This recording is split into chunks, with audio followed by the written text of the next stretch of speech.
என்னடா அது லட்டு மாதிரி உருண்டையா இருக்கு.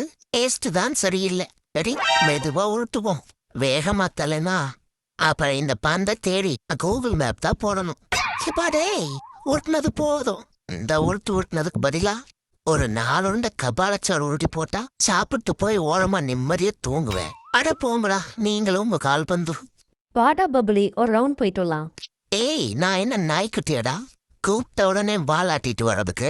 நான் நிறைய எலிக்குட்டி சிட்டுக்குருவி எல்லாம் இருக்குன்னு சொன்னாங்கடா பப்ளு. இது நியாயமான ஆப்பர் மாதிரி தெரியுதே. சரி வரேன், ஆனா ஒரு கண்டிஷன். என்னடா பப்ளி? தெருவுல இருக்கிற மத்த பூனைங்க முன்னாடி என்ன தூக்கிட்டு போகக்கூடாது.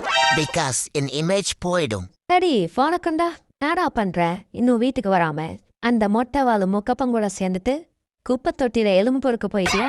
இல்ல 3வது தெருல இருக்கிற அந்த பொம்பளை நாயை பார்க்க போயிட்டியா? இல்லடி லில்லி, இன்னும் 5 நிமிஷத்துல சேம் போல்ட் வேகத்துல ஓடி வந்து உன் பக்கத்துல இருப்பண்டி என் ஆசை ஜில்லி. அம்மா அங்க பாரு, நம்ம முதலாளி அந்த சின்ன பெட்டியை வச்சுக்கிட்டு பார்த்து பார்த்து சிரிச்சுக்கிட்டே இருக்காருமா. அவருக்கு என்னாச்சு? இதுவா போன் மகனே, அதுக்கு முன்னாடி நின்னு போட்டோ எடுத்துப்பாங்க.